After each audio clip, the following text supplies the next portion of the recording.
أن محمدا رسول الله. الصلاة والسلام عليك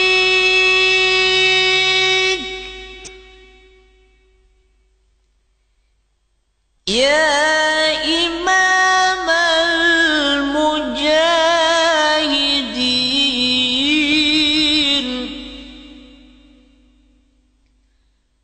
يا رسول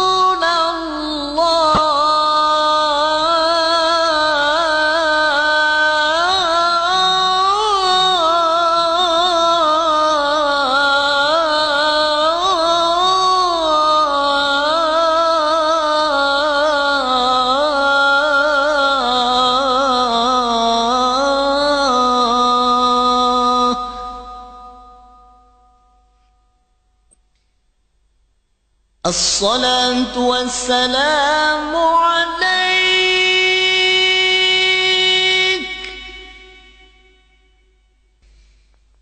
يا ناصر الهدى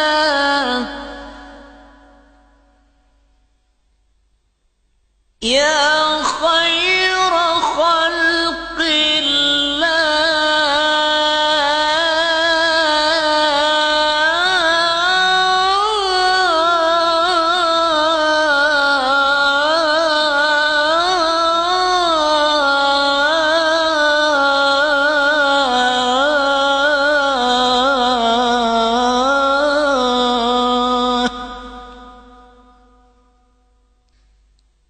الصلاة والسلام عليك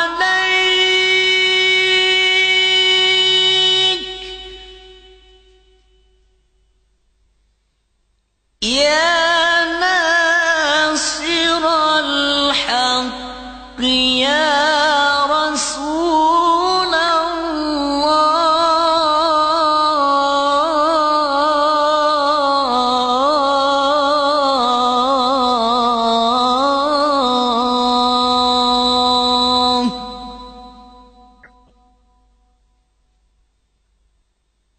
الصلاة والسلام عليك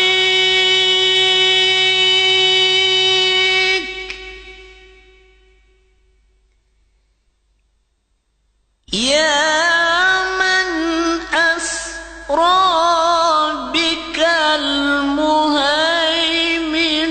ليلا يا بك المهيمن ليلا نلت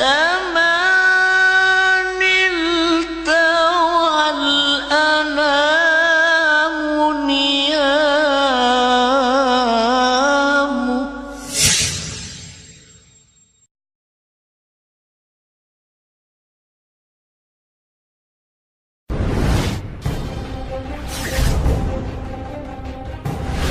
Isa mengatakan fa'anzil ilaihi, saya akan turun menghadapi dengan Dajjal, fa'aqtuluhu, dan saya membunuh kepadanya.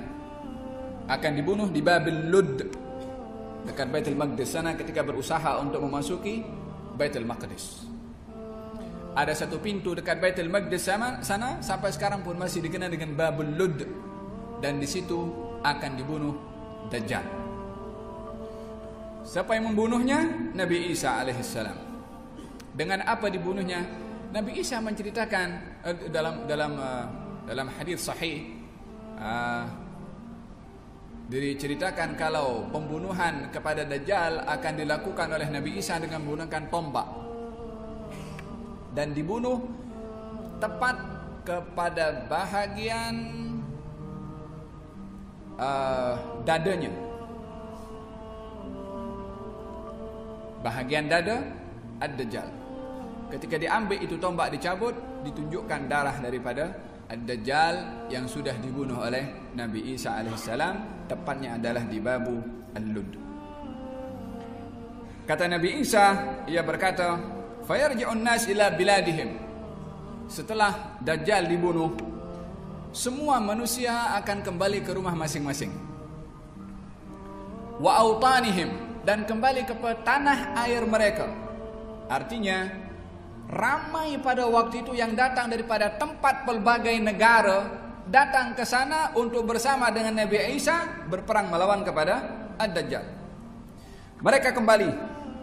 Setelah itu baru muncul Ya'juj dan juga Al-Ma'juj.